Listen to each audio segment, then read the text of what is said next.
La Guerra de los Mundos, de Herbert George Wells. Libro primero. La llegada de los marcianos.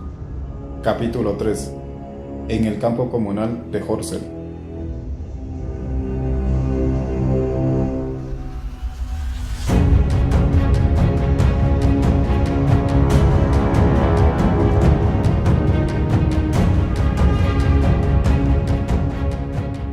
En el campo comunal de Horsell encontré un grupo de unas 20 personas que rodeaba el enorme pozo en el cual reposaba el cilindro. Ya he descrito el aspecto de aquel cuerpo colosal sepultado en el suelo.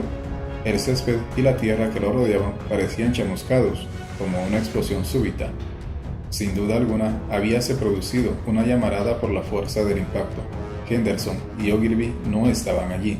Creo que se dieron cuenta de que no se podía hacer nada por el momento y fueron a desayunar a casa del primero. Había 4 o 5 muchachos sentados sobre el borde del pozo, y todos se divertían arrojando piedras a la gigantesca masa. Puse punto y final a esa diversión, y después de explicarles de qué se trataba, se pusieron a jugar a la mancha, corriendo entre los curiosos.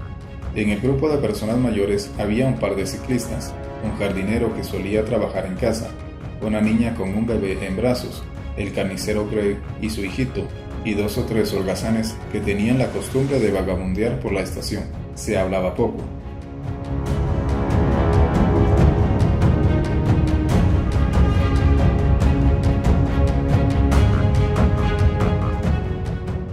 En aquellos días, el pueblo inglés poseía conocimientos muy vagos sobre astronomía.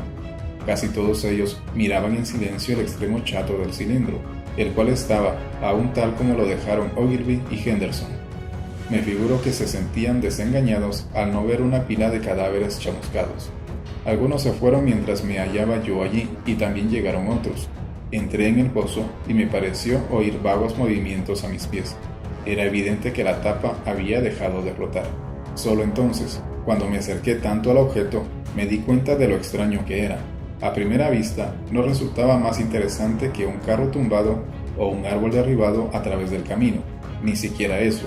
Más que nada, parecía un tambor de gas oxidado y semienterrado.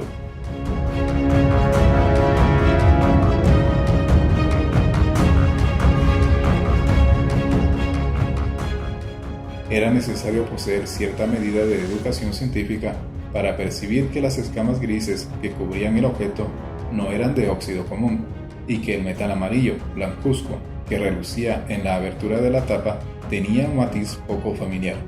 El término extraterrestre no tenía significado alguno para la mayoría de los mirones. Al mismo tiempo, me hice cargo perfectamente de que el objeto había llegado desde el planeta Marte, pero creí improbable que contuviera seres vivos. Pensé que la tapa se desenroscaba automáticamente.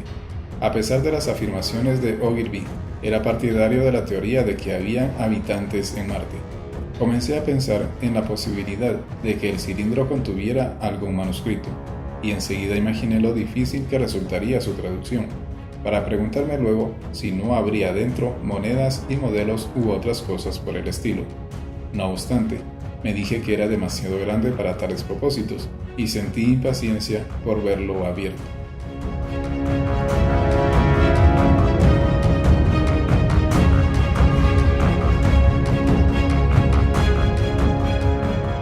Alrededor de las 9, al ver que no ocurría nada, regresé a mi casa de Maybury, pero me fue muy difícil ponerme a trabajar en mis investigaciones abstractas. En la tarde había cambiado mucho el aspecto del campo comunal. Las primeras ediciones de los diarios vespertinos habían sorprendido a Londres con enormes titulares como el que sigue: se recibe un mensaje de Marte, extraordinaria noticia de Woking.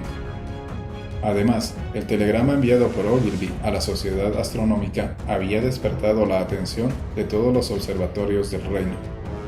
Había más de media docena de coches de la estación de Woking parados en el camino cerca de los arenales, un sulky procedente de Chowham y un carruaje de aspecto majestuoso.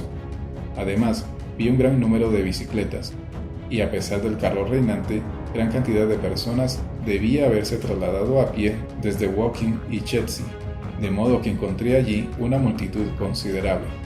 Hacía mucho calor, no se veía una sola nube en el cielo, no soplaba la más leve brisa, y la única sombra proyectada en el suelo era la de los escasos pinos.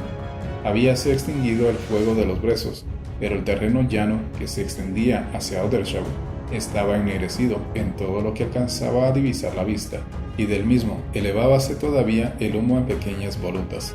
Un comerciante emprendedor había enviado a su hijo con una carretilla llena de manzanas y botellas de gaseosas.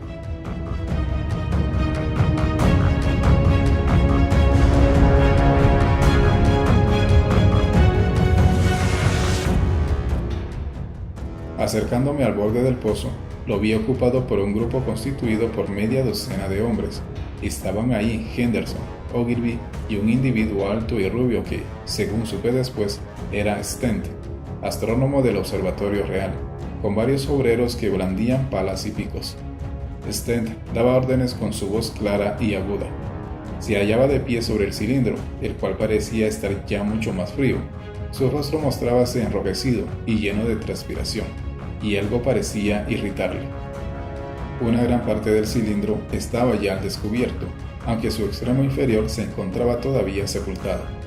Tan pronto como me vio Ogilvy entre los curiosos, me invitó a bajar y me preguntó si tendría inconveniente en ir a ver a Lord Hilton, el señor del castillo. Agregó que la multitud, y en especial los muchachos, dificultaban los trabajos de excavación. Deseaban colocar una barandilla para que la gente se mantuviera a distancia. Me dijo que de cuando en cuando se oía un ruido procedente del interior del casco, pero que los obreros no habían podido destornillar la tapa, ya que ésta no presentaba protuberancias ni asidero alguno. Las paredes del cilindro parecían ser extraordinariamente gruesas, y era posible que los leves sonidos que oían fueran en realidad gritos y golpes muy fuertes procedentes del interior. Me alegré de hacerle el favor que me pedía, ganando así el derecho de ser uno de los espectadores privilegiados que serían admitidos dentro del recinto proyectado. No hallé a Lord Hilton en su casa, pero me informaron que lo esperaban en el tren que llegaría a Londres a las 6. Como aún eran las 5:15, me fui a casa a tomar el té y eché luego a andar hacia la estación para recibirlo.